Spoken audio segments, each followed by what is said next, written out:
Hola, ¿cómo están mis queridos amigos? Sean bienvenidos a una nueva historia en tu canal, Historias Encriptadas. Hoy te traigo una historia que te hará reflexionar y pensar como a mí. Espero que te guste. La siguiente historia empieza así.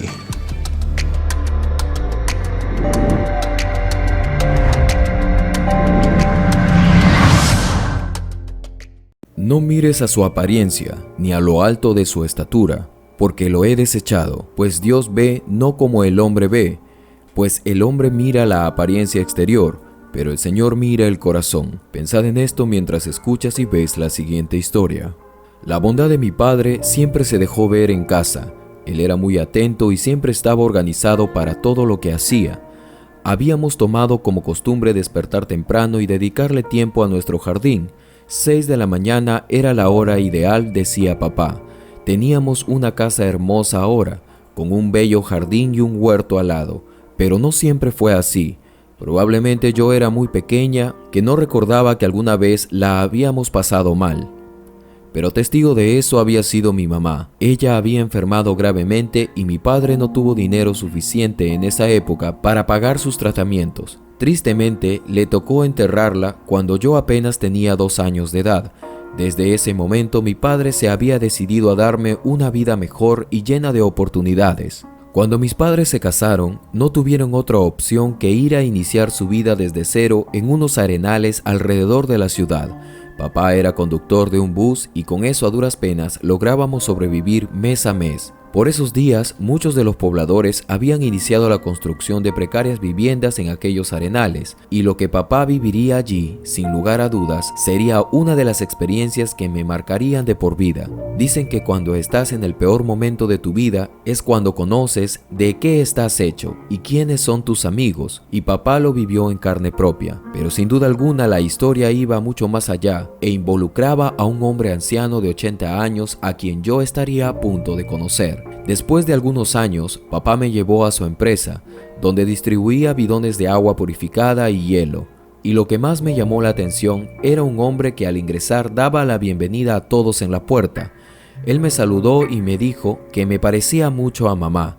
Le sonreí, pues vi ternura en él. Pero mientras esperaba a mi padre en la sala de estar, escuché a muchos de los empleados burlarse de aquel hombre, pues casi no podía ver y era, por así decirlo, el hombre de confianza de mi padre. Pero me llamaba mucho la atención que solo estaba parado en la puerta saludando y dando informe a los visitantes y clientes. Muchos hablaban, deseando que él ya se muriera, pues muchos anhelaban su puesto. Era el más pagado, decían, y solo abría y daba la bienvenida a todos los que ingresaban. Muchos de los que allí se encontraban siempre creyeron que era el padre de mi papá, pues de todos él era el único que se quedaba. La mayoría de allí que trabajaba con papá apenas si bordeaban los 20 años, así que nadie sabía quién era realmente ese anciano, y menos yo. Al salir papá le pregunté por qué no se había retirado ya aquel hombre, a lo que mi padre mirándolo le hizo una señal de saludo. Rápidamente el hombre sonrió correspondiendo el saludo de mi padre. Luego de esto, papá añadió: él es don Eusebio, mi mejor amigo, es parte de mi familia, le debo mucho a él. La empresa existe hoy gracias a que él un día me dio la idea, pero me la dio en medio de un desastre, y eso fue realmente un logro. Ya le he dicho que puede retirarse temprano o que solo puede trabajar 3 días a la semana, que igual yo le seguiría pagando, pero él ha desistido de jubilarse. Me dice que no hará nada más que eso toda su vida, que está bien así. Pero papá, ¿acaso no está muy viejo ya? Y él me respondió: mi amor, el señor Eusebio es una de las piezas fundamentales del negocio. Él me ha enseñado todo lo que yo sé.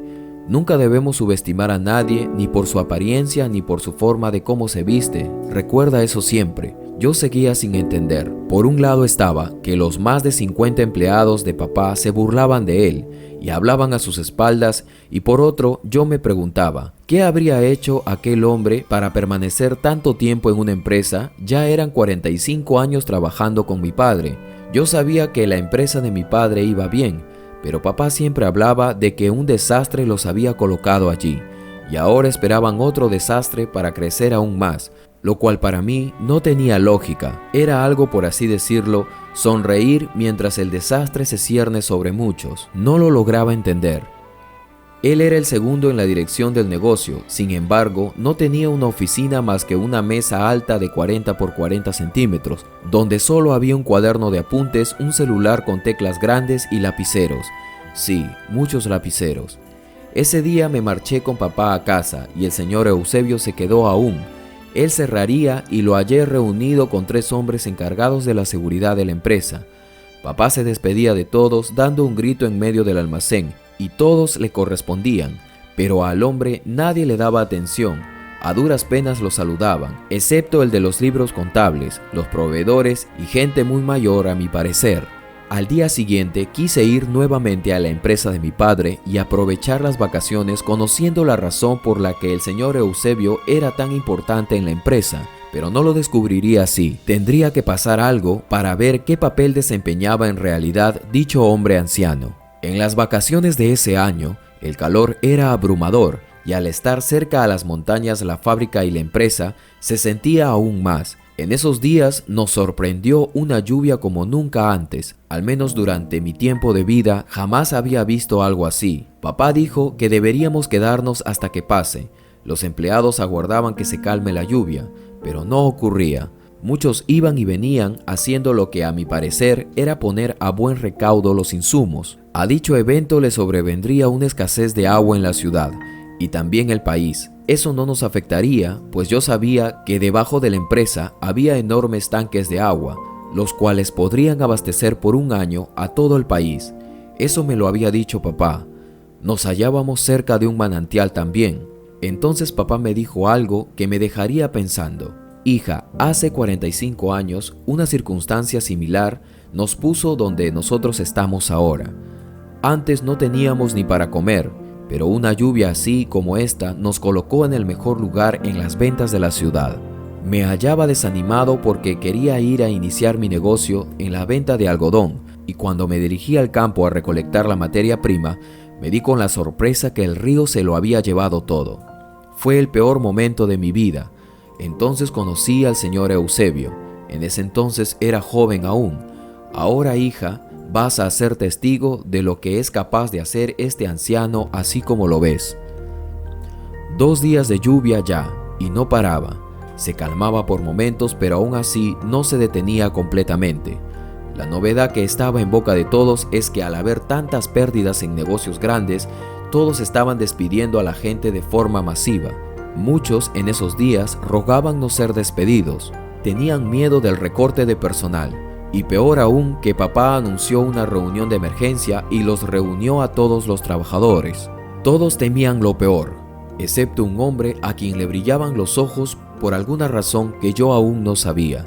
Sí, el anciano de la puerta. Pero los empleados murmuraban diciendo que él sería despedido primero, pues consideraban que su trabajo era inferior a lo que ellos hacían. Todas las compañías detuvieron su producción, así que era normal que todos sintieran miedo.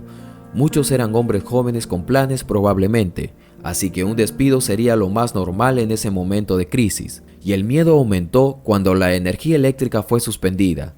Al ser reunidos muchos lloraban por diversos problemas que todos tenían. Me senté a mirar el espectáculo de despido masivo. Sería algo desgarrador, me decía, pero cuál no fue mi sorpresa al ver sentarse a papá y al señor Eusebio, que llegaba listo con sus botas para agua y un cuaderno que siempre tenía. Guarden silencio, dijo la encargada de dar pie a la reunión. El señor Eusebio, subgerente de Manantial Company, tomará la palabra. Todos quedaron atónitos al momento que el hombre de 80 años ya fue presentado como el subgerente, y al parecer nadie lo sabía, pues él nunca había dado alguna señal de mando o algo parecido. Él simplemente durante mucho tiempo se mantuvo saludando y dando informes sobre productos de la empresa.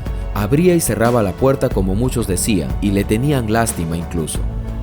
¿Pero cómo?, parecían decir todos. ¿El portero era el subgerente? ¿Estaba acaso en manos de él ver quién sería despedido? Un silencio acompañó al anuncio. Hasta yo me quedé sin palabras. Entonces aquel hombre habló, por primera vez ante todos, y yo también estaba anonadada. A mi corta edad comprendía lo que significaba que muchos lo habían menospreciado al anciano de la puerta, hasta yo, y resultaba ser que era nada más y nada menos que el subgerente de la empresa, el segundo al mando después de mi padre, y nadie lo sabía. Su humildad lo habían hecho pasar desapercibido, solo parecía ser un anciano más en la puerta. Ya se imaginarán que saber eso no hizo más que despertar las alarmas del eminente despido, hasta que el anciano, con su voz algo temblorosa pero enérgica, dijo: «Muchos ya me conocen, sin embargo, hoy sobre mí está la responsabilidad de alcanzar un hito importante en la historia de nuestra empresa. Muchos habéis escuchado sobre la situación de la ciudad, pero es en este desastre que esta empresa surgió hace muchos años atrás, y lo volveremos a hacer. Esta es nuestra oportunidad. Para cuando terminemos, muchos de ustedes tendrán un aumento». ¿Qué? Parecían decir todos en sus rostros. Sí, como lo oyen. Antes de ser electrónica y automática, esta fábrica fue mecánica y trabajaron muchos haciéndolo todo con las manos. Pues esa gente ya no está, y quedan ustedes, quienes solo saben presionar botones, pero yo soy el del trabajo fuerte y nos vamos a capacitar. El que no quiera seguir es libre, y aquí están las cartas de renuncias listas para ser firmadas. En breve miles de compras llegarán a nuestras oficinas de counter, y el país sabe que nosotros somos los únicos capaces de responder a una demanda de tal magnitud. Ahora somos apenas 50 contándome, pero necesitaremos al menos 300 personas más, ya sea para el envasado, para manejar nuestros camiones que se encuentran en estado de reposo en los almacenes, y hemos esperado este momento por mucho tiempo, y hoy lo vamos a hacer. Ahora quiero que vayan a sus casas en busca de sus amigos, familiares, todo aquel que esté dispuesto a trabajar. Hoy en la mañana un avión carguero del estado llegó para ser abastecido con agua y será nuestra primera gran orden. Los espero mañana a todos a las 5 de la mañana en el salón de abasto. Nadie podía creer lo que estaba anunciando el anciano de 80 años, el que abría y cerraba la puerta. ¿Era todo?, me preguntaba. Pues no. Al día siguiente, más de 300 personas llegaron al recibir la noticia que se necesitaba personal. Don Eusebio se vistió para la ocasión y dio una clase magistral de cómo debería ser tratada el agua y envasada. Era sencillo, pero él era el único que sabía cómo hacerlo de manera manual. 300,000 bidones de agua serían embarcadas en el aeropuerto. Volteé a ver a papá y me hizo un gesto como diciéndome: ¿viste? El señor Eusebio asumió la responsabilidad de entregar todo en orden y lograron avanzar al siguiente nivel en ventas. De ser locales, en días, nuestra empresa estaba en todo el país y en los mejores supermercados. Ahora el señor Eusebio no estaba en la puerta, se hallaba dirigiendo y firmando salidas y entradas de productos e insumos. De lejos le hacía la señal a mi padre de que todo andaba a 1000 por hora. Papá se puso a envasar también, recordando sus inicios. Eran grandes amigos y ahora sabía la razón. Como me había dicho papá, jamás debemos de subestimar a nadie, ni por su estatura ni por cómo se ve. Así alcanzaron sus objetivos todos, y fuimos una bendición para muchos gracias a don Eusebio, el de la vieja escuela como le decía mi padre. Tiempo después, él falleció a los 96 años, dejándole una fortuna a su familia, a trabajadores con mejores sueldos y el nombre de nuestra empresa en boca de todos. Realmente había hecho una gran hazaña. Allí descubrí que las palabras en el desastre y en los peores tiempos se habían originado de esa experiencia. Yo fui testigo de que llegamos a saber de qué estábamos hechos, quiénes éramos realmente y quiénes eran verdaderamente amigos. La experiencia siempre saldrá a relucir, como dijo mi padre, en el momento oportuno, sin mucha pompa o fiesta. ¿Qué les pareció esta hermosa historia? Sin duda alguna, una gran lección. Soy tu amigo Carlos Matthews y si logras desencriptar el mensaje inmerso en esta historia, no dudes dejarme un mensaje y suscribirte también. De esa forma me apoyas a seguir subiendo más contenido como este. Conmigo será hasta una próxima oportunidad en tu canal Historias Encriptadas.